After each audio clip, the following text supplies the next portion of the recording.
chapitre 2, versets 12 à 14 inclus.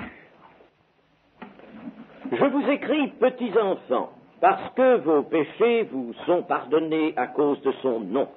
Je vous écris, pères, parce que vous avez connu celui qui est dès le commencement. Je vous écris, jeunes gens, parce que vous avez vaincu le malin. Je vous ai écrit, petits enfants, parce que vous avez connu le Père. Je vous ai écrit, père, parce que vous avez connu celui qui est dès le commencement. Je vous ai écrit, jeunes gens, parce que vous êtes forts et que la parole de Dieu demeure en vous et que vous avez vaincu le malin. C'est un passage qui n'est pas toujours avec sa concision, ne laisse pas très facilement transpercer les intentions de l'auteur de l'épître et par conséquent, n'est-ce pas, la portée spirituelle. Il faut bien dire qu'il faut s'y reprendre plus d'une fois et divers commentateurs, depuis les débuts de l'Église jusqu'à nos jours, ont eu toutes sortes d'idées, mais on sent qu'il y a eu pas mal de flottements. Il faut d'abord tenir compte de ceci dans ce passage, c'est qu'il y a deux mots grecs, les petits-enfants du commencement et les jeunes gens de la fin, n'est-ce pas, c'est pas le même mot. Il y a même une différence de mots dans le cours de l'épître. Jeunes gens, oui, jeunes gens et jeunes gens. Enfin, il faut savoir ceci, c'est que petits-enfants, ça, n'est-ce pas, nous l'avons déjà trouvé, est une désignation que Jean a entendue de Jésus-Christ lui-même, n'est-ce pas, et qui lui est resté. Il est parvenu lui-même à un âge avancé, on peut dire, n'est-ce pas, c'est l'ancien, vraiment l'ancien dans l'Église, et il aime employer cette expression qui était celle de Jésus à la fin de son ministère. Pourquoi Jean nous rappelle-t-il ces choses? Parce que vos péchés vous sont pardonnés à cause de son nom, parce que vous avez connu celui qui est dès le commencement, vous avez connu le Père, la parole de Dieu demeure en vous, vous êtes forts, vous avez vaincu le malin. Pourquoi dit-il toutes ces choses? Eh bien, c'est que Jean a dit déjà, dans le commencement de son épître, il a dit déjà des choses catégoriques et rigoureuses. Et il a encore beaucoup de choses à dire. En ce début d'épître, il a mis les croyants en garde contre l'illusion, contre l'attitude mensongère de ceux qui, marchant dans les ténèbres, disent ne pas avoir de péché, ou disent être en communion, attitude de mensonge. Il a dénoncé aussi avec rigueur, n'est-ce pas, toute séduction de soi-même. Si nous nous disons à nous-mêmes que nous n'avons pas de péché, n'est-ce pas, la vérité n'est point en nous, et toujours avec rigueur, il vient de réclamer l'observation des commandements de Dieu, c'est-à-dire de la parole de Christ et l'amour fraternel. Voilà, il vient, n'est-ce pas, de faire ses recommandations catégoriques. Il a été net, il a été même tranchant, absolument tranchant. Si nous disons que nous sommes en communion avec lui et que nous marchions dans les ténèbres, nous mentons et nous ne pratiquons pas la vérité. Il a été net, tranchant, comme on doit l'être dans l'Église. On doit l'être. On ne peut pas être autrement, n'est-ce pas? Je vous l'ai montré, il n'y a pas de nuance. Par exemple, pour la haine de son frère, je vous ai montré qu'entre la haine et l'amour, il n'y avait pas les nuances que l'on peut découvrir peut-être en faisant de la psychologie parmi les hommes. Il n'y a pas de ces nuances-là. Ou c'est la haine, ou c'est l'amour, n'est-ce pas? Ou c'est la communion, ou alors c'est l'illusion. C'est le mensonge. Alors, il vient de dire ces choses qui peuvent paraître dures, qui peuvent remuer l'Église, qui peuvent l'alerter, n'est-ce pas, l'alerter vivement. Alors maintenant, continuant sa lettre, ne doit-il pas marquer une pause, pour donner de l'encouragement à ses lecteurs, pour considérer avec eux ce qu'ils ont, ce qu'ils ont reçu de la grâce de Dieu. Et ensuite, il repartira de plus belle vers des pensées nettes sur le comportement chrétien, et il parlera sans faiblesse, sans partage, sans atermoiement. Enfin, il va repartir de plus belle. Mais là, n'est-ce pas, dans ces 3 versets, il marque une pause. C'est en général ce qu'on fait dans l'enseignement, dans la prédication, n'est-ce pas? On montre toute la netteté, toute la rigueur, parce que Dieu ne peut pas demander l'à peu près. Faut pas, n'est-ce pas, attendre de Dieu qu'il vous demande de l'à peu près. Le Seigneur a dit, soyez parfaits comme votre Père Céleste est parfait. Il n'a pas dit, tendez à être un peu meilleur, améliorez-vous, allez vers la perfection. Soyez parfaits, n'est-ce pas? Dieu ne peut pas proposer autre chose. Dieu se démentirait lui-même, n'est-ce pas? Il sortirait de lui-même, il ne serait plus lui-même s'il demandait des choses intermédiaires. Ça va, c'est bon chez les hommes, entre les hommes, mais entre Dieu et ses créatures, ça ne peut pas être. Dieu, vous pouvez le remarquer dans les Écritures, demande des choses nettes, claires, nettes, tranchantes. Il n'y a pas de ténèbres en lui, il n'y a pas des ombres pour passer des ténèbres à la lumière, il y a les ténèbres ou il y a la lumière.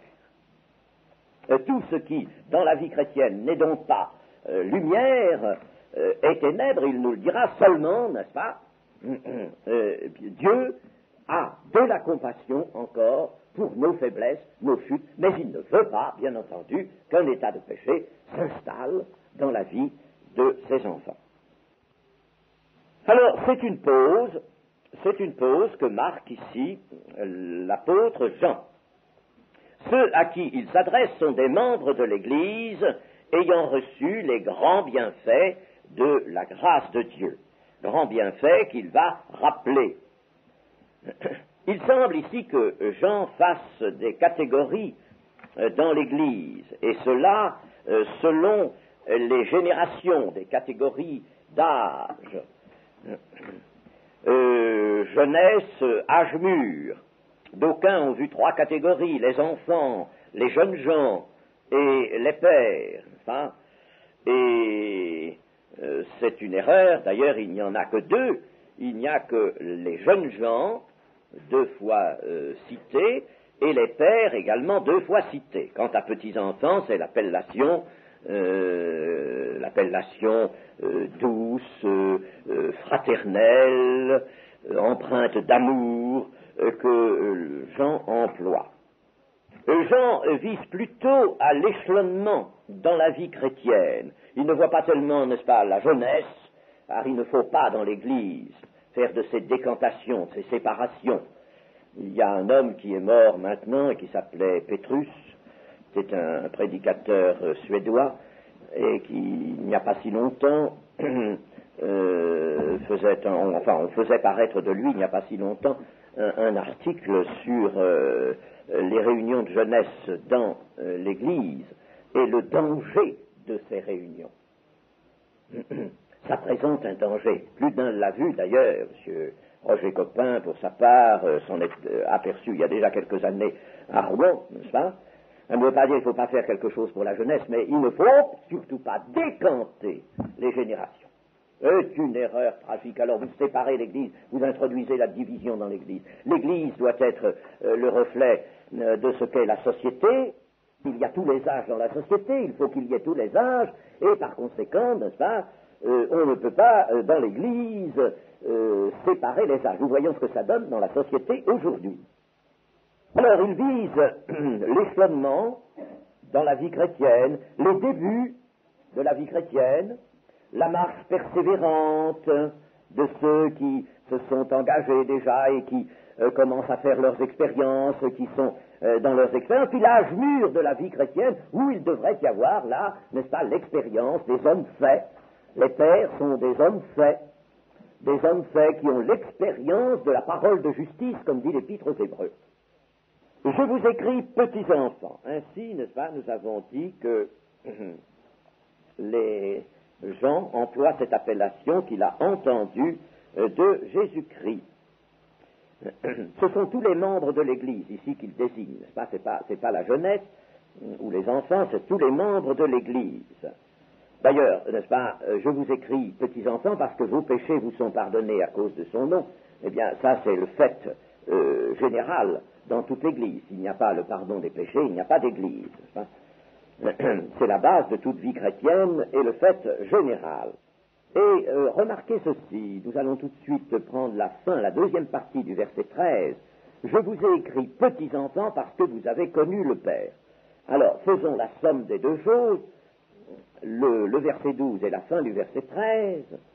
Je vous écris, petits enfants, parce que vos péchés vous sont pardonnés à cause de son nom. Et puis, parce que vous avez connu le Père. Voilà deux choses. Et ces deux choses, ces deux réalités, pardon des péchés et connaissance du Père, sont le fondement de la vraie vie chrétienne. C'est donc un rappel. C'est un rappel. C'est la base. Et ça montre aussi que Jean s'adresse bien à l'Église. Il ne s'adresse pas à des gens du dehors. Il s'adresse à la maison de Dieu. En rappelant ce fondement, Jean affirme qu'il ne perd pas de vue que ses destinataires, et nous en sommes nous aujourd'hui, n'est-ce pas, que ses destinataires sont intégrés à la famille de Dieu.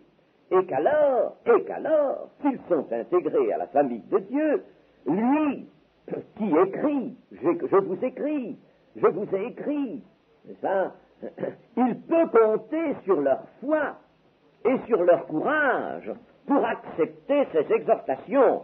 Et dans la suite de l'épître, il va y en avoir des exhortations. Alors, il peut compter.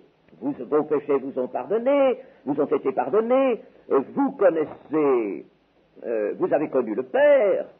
Bon, alors, vous êtes dans la famille chrétienne.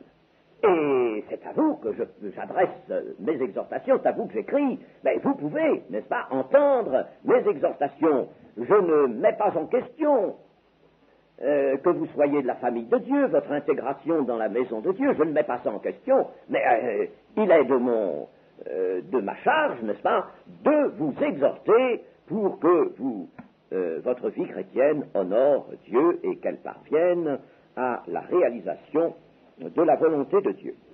Le pardon des péchés, n'oublions pas que c'est lui qui établit une différenciation fondamentale entre les enfants de Dieu et les enfants du monde, les enfants de ce siècle, comme a dit Jésus, selon l'expression de Jésus. Les enfants du monde et les enfants de ce siècle. J'aurai peut-être l'occasion de vous faire une instruction sur la différence, précisément cette différence entre les enfants de Dieu et les enfants du monde, différence qu'il doit y avoir et qu'aujourd'hui on nous escamote. C'est l'art du malin de confondre. C'est l'art du malin de mélanger les ténèbres et la lumière. C'est l'art du malin de vous dire, vous savez, regardez, les gens du monde, ils ont du bon, ils ont de bonnes choses, et puis vous ne vous regardez pas comme partis très loin, n'est-ce pas? Alors, par des considérations humaines même sur l'orgueil toujours possible, le malin va vous dire, mais enfin tout de même, quoi, vous auriez tort, n'est-ce pas, de vous placer tellement au-dessus des gens du monde, mais essayez d'avoir commerce avec eux, d'avoir relation, essayez, n'est-ce pas, vous voyez, n'est-ce pas, il va atténuer, escamoter, voiler la différenciation entre les enfants de Dieu et les enfants de ce siècle. Autrement dit, entre la vie et la mort. Voilà, n'est-ce pas, ce que fait le malin. Parce que si nous connaissons bien l'Écriture, si nous attachons toute notre foi à l'Écriture, nous dirons, n'est-ce pas, que ceux qui ont reçu le pardon de leurs péchés et qui ont connu le Père, comme dit Jean ici, et qui sont par conséquent dans la famille de Dieu, eh bien ces gens-là doivent représenter la partie vivante de l'humanité. Les autres, comment sont-ils qualifiés? C'est pas nous qui les qualifions, c'est pas nous, c'est l'Écriture, c'est Jésus-Christ. Les morts, laisse les morts enterrer leurs morts. Vous étiez morts par vos offenses. N'est-ce pas? Il y a la mort et la vie. Vous êtes, lorsque vous croyez en Jésus-Christ et que vous recevez le pardon de vos péchés, vous êtes passé de la mort à la vie. C'est bien dit tout ça. Et n'est-ce pas, si nous atténuons tout ça, Hein? Si nous voilons, si nous, mélangeons tout ça, enfin, nous altérons la parole de Dieu, nous altérons la vérité. La vérité, alors, n'est plus en nous, n'est-ce pas? Il nous faut cette vérité pour marcher. Il nous la faut, c'est pas de l'orgueil. C'est pas nous qui... Ce serait de l'orgueil si c'était nous qui avions inventé ça.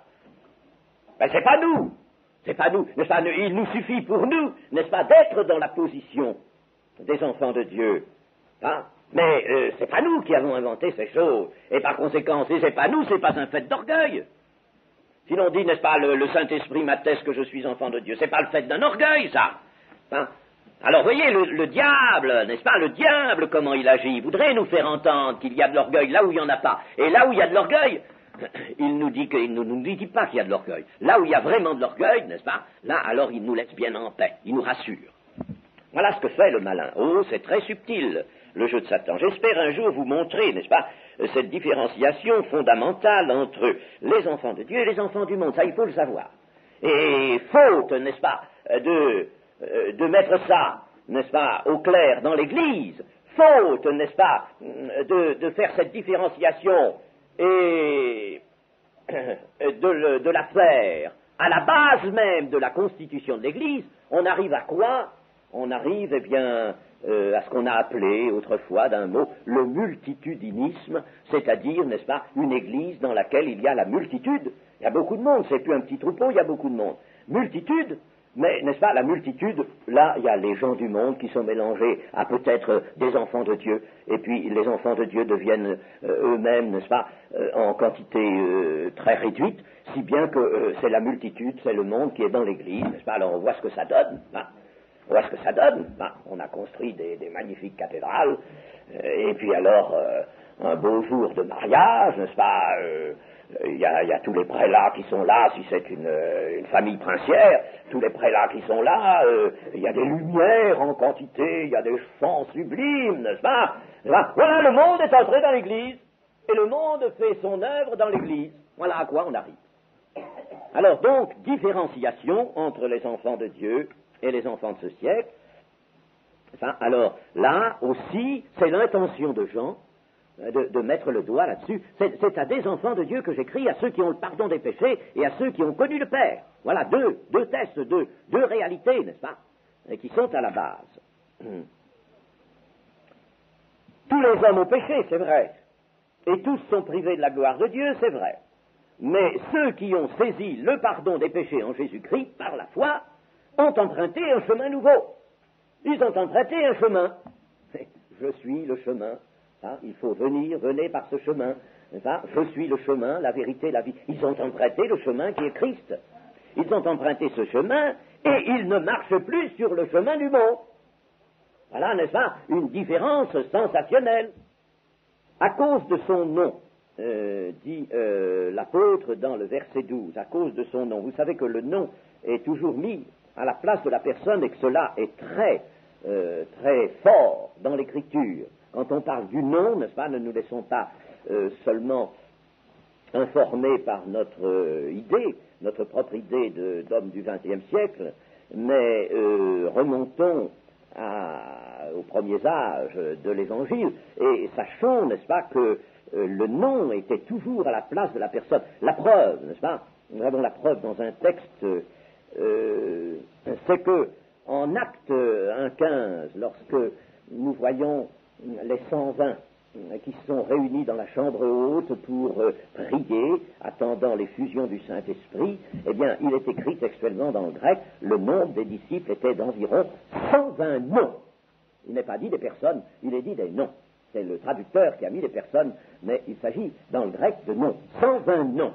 Le nom, n'est-ce pas, était vu comme la personne. Mais c'est d'autant plus vrai qu'il s'agit de la personne de Dieu. La personne de Dieu ou de Jésus-Christ, c'est la même chose, n'est-ce pas, qui est une personne esprit, qui a l'omniprésence, qui a l'omniscience, n'est-ce pas? Et alors, cette personne, eh bien, on ne peut pas la saisir par la vue, on ne peut pas la considérer selon certains contours, selon des caractéristiques en usage dans le monde, parmi les hommes, n'est-ce pas? On ne peut pas Alors, nous ne pouvons, n'est-ce pas, nous représenter la personne de Dieu que par ce qui nous en est révélé, et cela, n'est-ce pas, en l'utilisant par la foi. Alors, nous représentons Dieu, esprit. Jésus-Christ est esprit aujourd'hui, n'est-ce pas? Nous ne le connaissons plus selon la chair, dit l'Écriture, mais selon l'esprit. Le Seigneur, l'esprit. Le Seigneur Jésus, maintenant, est l'esprit. Tant qu'il n'est pas de retour, n'est-ce pas, il est pour l'Église. Le Seigneur, l'esprit. Or, un esprit qui est partout, n'est-ce pas, qui voit tout, eh bien, mais lorsque nous le nommons, c'est pour ça qu'il ne faut pas prendre le nom de Dieu en vain, et inutilement, ou le prendre à la légère. Lorsque nous nommons la personne de Dieu, n'est-ce pas, immédiatement, n'est-ce pas, c'est en quelque sorte sa présence que nous attirons là, que nous voulons là, n'est-ce pas? C'est sa présence. Lui, il entend prononcer son nom. Et quand il entend prononcer son nom, si son nom est prononcé dans l'amour, dans la foi, dans la clarté des cœurs, alors, il est là. Il est là. Le nom, c'est la personne, c'est la présence. Le Seigneur avait dit, je mettrai mon nom sur le tabernacle, mon nom, ce qui voulait dire la présence. Alors, de ça, à cause de son nom, c'est-à-dire à cause de sa personne, à cause de lui. Verset 13, je vous écris, Père, parce que vous avez connu celui qui est dès le commencement. Les pères, on peut très bien voir, si l'on veut, n'est-ce pas, les croyants âgés, ceux qui ont une longue vie de foi. Ça revient un petit peu au même, n'est-ce pas, la catégorie de l'Église qui a de l'expérience, par conséquent, ne sont pas des gens jeunes. Alors donc, ça va ensemble. Les croyants âgés qui ont une longue vie de foi, Jean entend leur dire à ceux-là qu'il tient pour certaine leur connaissance de celui qui est déjà dès le commencement, c'est-à-dire de Christ. Eh bien, en effet, les chrétiens qui ont de l'âge et de l'expérience, ils ont eu bien des années pour vivre dans la connaissance de Christ, dans la communion de Christ. Ils ont dû vivre et expérimenter la connaissance de Christ. Ils ont donc déjà longuement goûté la vie nouvelle que la mort n'éteint plus. Ils s'approchent de leur fin, de la fin de leur séjour sur la terre, mais cela sans crainte et avec l'assurance de cette parole de Jésus-Christ, celui qui vit et qui croit en moi ne mourra jamais. Ainsi, dans la connaissance de Christ, ils ont la certitude que leur vie a été arrachée à la mort. Et c'est dans cette pensée que l'apôtre dit, Père, vous qui êtes les hommes faits de l'Église, vous qui êtes les anciens, vous qui êtes les gens qui avaient de l'expérience, vous avez lutté, vous êtes arrivés là, n'est-ce pas, à un stade qui est celui de l'expérience, et puis vous vous approchez de votre fin sur la terre. Alors je vous écris, parce que vous avez connu celui qui est dès le commencement. Vous avez connu dans le passé, vous avez expérimenté cette connaissance, cette communion de Dieu. Maintenant, vous avez pour vous cette parole, celui qui vit et qui croit en moi ne mourra jamais. Voilà ce qu'il dit, n'est-ce pas? Vous voyez comme c'est beaucoup plus fort que dans la traduction française, n'est-ce pas? Et ça rassure, c'est pour rassurer les cœurs de tous, parce que l'arabe va se mettre à nouveau à fonctionner, n'est-ce pas, après cela.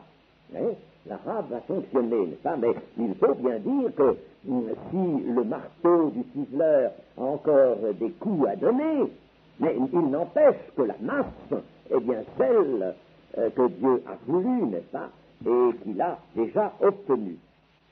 Et puis, je vous écris, jeunes gens, parce que vous avez vaincu le malin. À la fin du verset 13, et si nous allons à la fin du verset 14, nous voyons ceci, à la deuxième partie du verset 14, je vous ai écrit, jeunes gens, parce que vous êtes forts, et que la parole de Dieu demeure en vous, et que vous avez vaincu le malin. Alors, faisons la somme de ce qui est dit aux jeunes gens. je vous écris, jeunes gens, parce que vous avez vaincu le malin.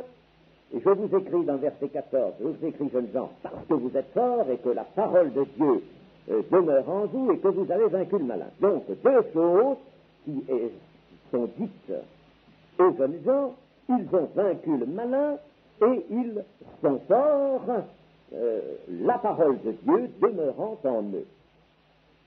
Alors, cela est manifestement adressé à la partie jeune de l'Église, jeune en expérience et jeune en âge, bien entendu, en général, ça allait ensemble, et il pourrait y avoir, dans la jeunesse, n'est-ce pas, dans les gens expérimentés, les hommes faits, on peut voir que déjà, n'est-ce pas, des barbes blanches, enfin, il y a les femmes aussi, n'est-ce pas, mais quand il s'agit de pères, n'oublions pas qu'il y a aussi, si on peut dire, les mères en Christ, n'est-ce pas, les mères.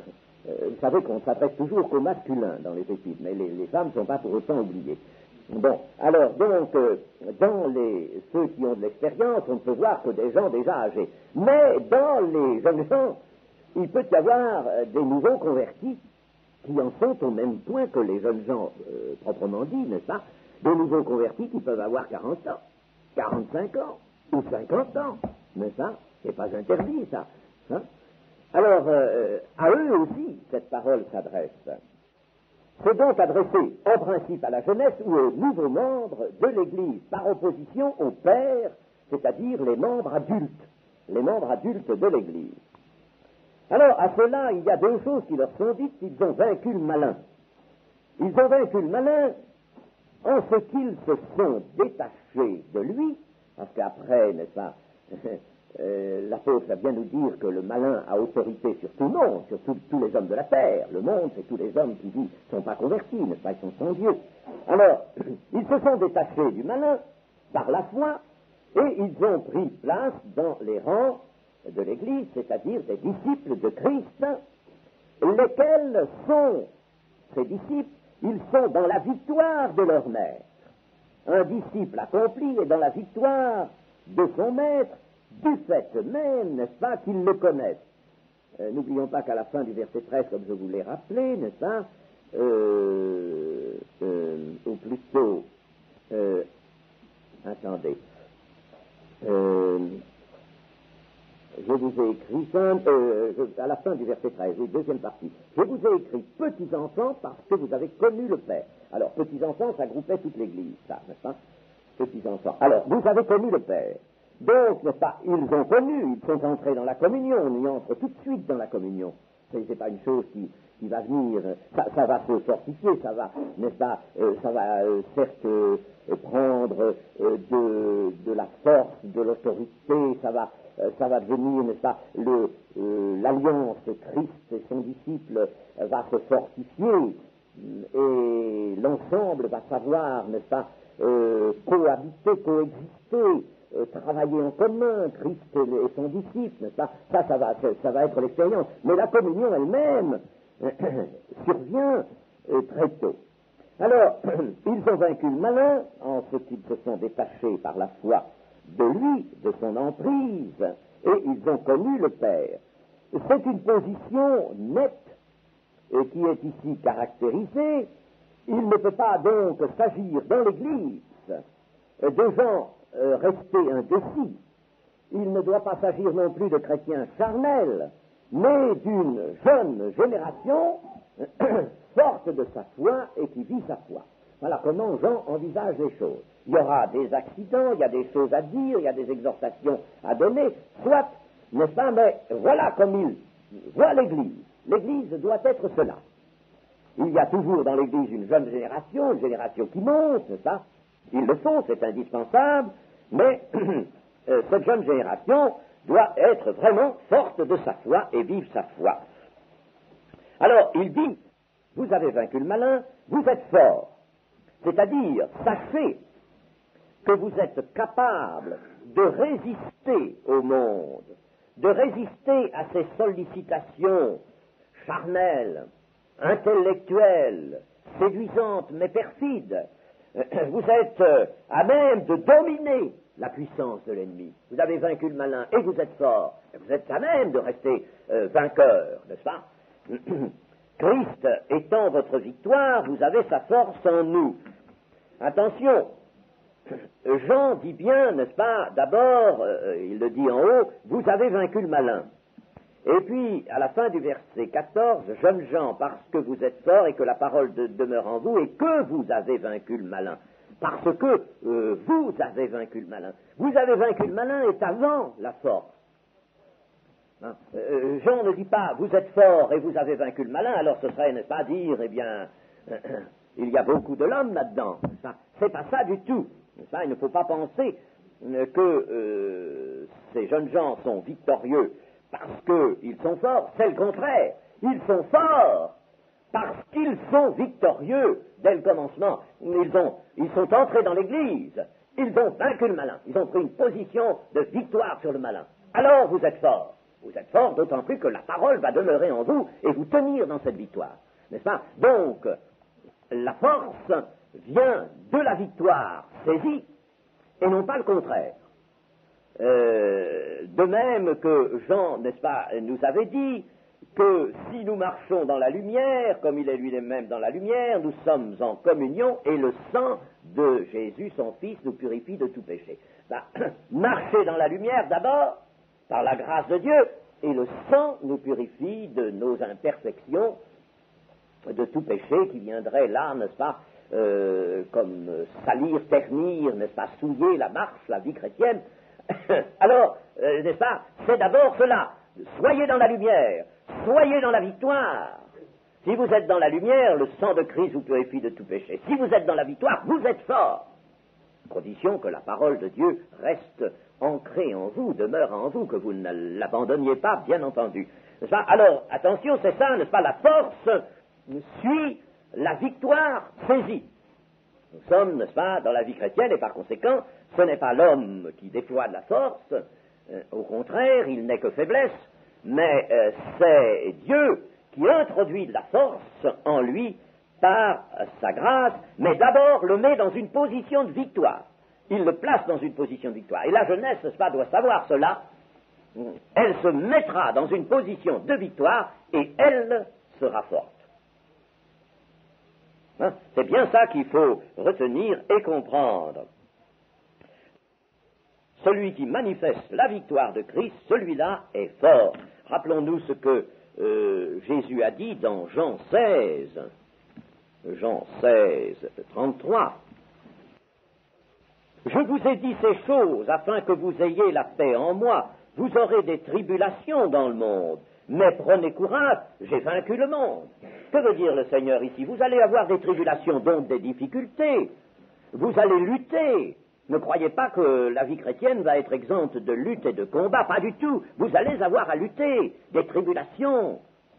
Le monde, n'est-ce pas, va agir avec, d'une part, avec douceur, en vous séduisant. La séduction est quelque chose qui se veut doux, n'est-ce pas, qui s'infiltre, hein, n'est-ce pas, sans bousculer. Mais quand le monde voit, n'est-ce pas, que vous ne cédez pas à sa séduction, il emploie d'autres moyens, les grands moyens, n'est-ce pas? Alors c'est les tribulations. Hein? Alors vous allez avoir à lutter contre tout cela. Mais alors que nous dit le Seigneur? Quel est son conseil? Prenez courage, j'ai vaincu le monde. Ça veut dire, n'est-ce pas, prenez courage, établissez-vous sur ceci, j'ai vaincu le monde sur ma victoire. Prenez ma victoire, n'est-ce pas, soyez dans ma victoire. Si vous êtes dans la communion, vous saisirez la victoire de Christ, alors ne craignez pas les tribulations, ne craignez pas les actions du monde, vous êtes forts, vous serez forts à ce moment-là. C'est ce que Jean rappelle ici, vous voyez comme il faut bien faire attention, n'est-ce pas, à ce que dit l'Écriture, n'est-ce pas, et ne pas dire, comme j'ai entendu une fois dans une certaine réunion de jeunesse, n'est-ce pas, eh bien, mes amis, la jeunesse, son propre, c'est d'être fort, et si elle est forte, elle va remporter la victoire. Oh, chers amis, c'est maltraiter la parole de Dieu. Vous voyez comme il faut faire attention, n'est-ce pas, dans les réunions de jeunesse aussi, n'est-ce pas, qu'il y ait des jeunes avec les jeunes, moi je veux bien, n'est-ce pas, mais à condition que les jeunes sachent instruire les jeunes, hein, et qu'on ne leur dise pas des bêtises comme j'en ai entendu, n'est-ce pas, ou bien alors, n'est-ce pas, dans une autre réunion de jeunesse, réjouissez-vous, réjouissez-vous, réjouissez-vous toujours, ah, on se réjouissait, oui, on se réjouissait. Et moi je suis arrivé dans cette réunion, j'ai écouté un moment, et je me suis avancé, je dis, mais pardon, vous vous réjouissez comment? Ah, il faut se réjouir. Un chrétien triste est un triste chrétien. On répète ça tout le temps, n'est-ce pas? Je dis, mais voulez-vous, s'il vous plaît, relire l'Écriture? Réjouissez-vous toujours dans le Seigneur.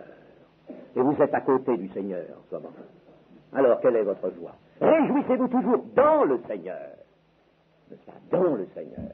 Alors là, n'oublions pas ceci, n'est-ce pas? Vous êtes fort parce que vous avez saisi la victoire. C'est la victoire saisie et gardée, la parole de Dieu qui va demeurer en vous. C'est ça qui va vous rendre fort. Alors, c'est dit à la jeunesse, plus particulièrement dans cette épître de Jean. Pourquoi? Mais parce que la jeunesse, elle est en plein au devant des luttes, des tribulations, des luttes. Tandis que les pères, eux, ils sont un peu après. Hein? Ils ont moins, il faut bien, enfin, ils peuvent en avoir quand même, enfin, ils en ont quand même moins, n'est-ce pas? Ils sont déjà un peu fatigués de toutes les convoitises du monde, et puis il y a bien des choses dans les convoitises du monde qui ne les atteignent pas, n'est-ce pas? Et puis enfin, ils doivent savoir, n'est-ce pas, l'expérience, ils ont déjà eu, eux, des luttes. Et c'est pour ça que Jean, n'est-ce pas, a fait ce distinguo, et qu'il s'adresse là aux jeunes gens, n'est-ce pas, à la jeunesse. Attention, n'est-ce pas, vous avez vaincu le malin. Voilà, une chose. Vous êtes entrés dans l'église, et vous avez saisi cette victoire sur le malin. Alors, de par cette victoire, vous êtes forts. Mais il faut que la parole de Dieu, naturellement, demeure en vous. Voilà, vous voyez comme c'est, n'est-ce pas, très net et très clair. Donc, ces trois versets, qui a priori paraissent un peu nébuleux et confus, c'est clair si on veut bien les étudier et les méditer. Remarquons ceci, c'est que l'apôtre Jean nous dit ici 3 fois « je vous écris » ou « je vous ai écrit ». Enfin, c'est à peu près la même chose, n'est-ce pas? Je vous écris, 6 fois dans les 3 versets. Dans ces 3 versets, n'est-ce pas, 6 fois, je vous écris, je vous ai écrit. Alors, c'est beaucoup ça, 6 fois dans les 3 versets. Eh bien, que veut-il? Quelle est la raison de cette insistance? Eh bien, la raison, c'est que la parole de Dieu est une écriture. Mais c'est cette parole de Dieu qui, tout de même, va demeurer dans les cœurs. Elle est une écriture. La parole est en nous par le témoignage écrit de ceux qui ont eu à écrire, parce qu'ils ont posé le fondement avec le Christ. Ils ont posé le fondement. Jean est un écrivain sacré, tout comme Paul, tout comme un autre. Ils ont posé avec Christ le fondement de l'Église et l'ont construit sur ce fondement, on bâtit sur ce fondement, mais on ne change pas de fondement. N'est-ce pas? Le fondement est là. Or, Dieu, n'est-ce pas, a voulu écrire un livre limité. Quand on arrive à la dernière page de la Bible, eh bien, on s'aperçoit qu'il y a une signature, et cette signature, c'est celle de Jésus-Christ, n'est-ce pas? Celui qui atteste ces choses dit, oui, je viens bientôt. Amen, viens Seigneur Jésus. Allez, il y a le paraphe. Là, Jésus-Christ. À la fin. Puis c'est fini. On n'a plus le droit d'ajouter ni retrancher. Hein? Mais il faut dire que le livre de Dieu est le livre de Dieu. Et qu'on ne dise pas comme hélas, que de choses ne dit-on pas. On peut faire le travail de Dieu avec n'importe quelle rédaction, n'importe quel écrit, n'est-ce pas, et qu'on envoie ça par la poste, on met ça sous les portes, etc., et tout ça fait le travail de Dieu, de même que la Sainte Écriture. Bah écoutez, non, ça va plus non plus, ça c'est encore, n'est-ce pas, une subversion de l'ennemi, ça. Il y a une parole, n'est-ce pas, écrite, et cette parole écrite est un fondement. Elle est un fondement. Et la preuve, c'est que cet apôtre Jean en avait une parfaite conscience dans son évangile, à la fin de son évangile. Il nous dit au chapitre 19 et au verset 35, « Celui qui l'a vu en a rendu témoignage, et son témoignage est vrai. Et il sait qu'il dit vrai, afin que vous croyiez aussi. Ces choses sont arrivées afin que l'Écriture fût accomplie. » L'Écriture, Jésus n'a-t-il pas cité tant de fois l'Écriture? Et au chapitre 21 de cet évangile, et au verset 24, Jean dit encore, c'est ce disciple, c'est lui, c'est ce disciple qui rend témoignage de ces choses et qui les a écrites, et nous savons que son témoignage est vrai. Et puis, dans la première épître de Jean, au chapitre 1er, au verset 4, nous l'avons lu, et nous écrivons ces choses afin que votre joie soit parfait. Hein.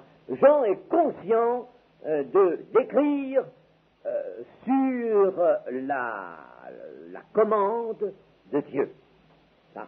C'est Dieu qui lui dit d'écrire. Il écrit les choses que le Saint-Esprit lui dit d'écrire, et il en est, lui, à poser les dernières pierres du fondement, n'est-ce pas? Le fondement écrit va se terminer. Alors, il veut nous rendre très conscients de cela. Alors, attention à l'écriture, n'est-ce pas? Toute la Bible est la Sainte Écriture. Attention à cette écriture, elle est nécessaire. Il est évident que si elle reste à l'état d'écriture, si elle reste à l'état de lettre, elle ne va pas nous faire du bien. Mais l'Esprit est là pour s'emparer de ce qui est écrit, selon la volonté de Dieu, pour le faire vivre en nous. Hein? L'Esprit pense de ce qui est à Christ et nous le communique. Il nous l'annonce, il communique. L'Esprit, c'est son rôle, mais il ne va pas prendre quelque chose de n'importe quel écrit, n'est-ce pas? De n'importe quel livre. Si nous avons des livres accessoirement, n'est-ce pas, une littérature, eh bien c'est peut-être parce qu'il nous faut lire un peu, c'est assez bon de lire de bons livres, etc. Mais ça ne peut pas faire l'œuvre de la Sainte Écriture. C'est impossible, n'est-ce pas? C'est impossible. Alors, cela nous montre aussi combien il est nécessaire de méditer l'Écriture. Ceux qui vivent en dehors de cette méditation risquent de s'éloigner, d'aller à la dérive, de laisser peut-être affluer dans leur cœur des erreurs, n'est-ce pas? Ils vont entendre un tas de choses et la vérité va s'altérer en eux. Sachons donc que nous avons une écriture, n'est-ce pas? Il ne faut pas laisser qui que ce soit attaquer cela. L'écriture est inspirée et l'Esprit se sert de cette écriture pour nous faire avancer et nous affermir. Amen.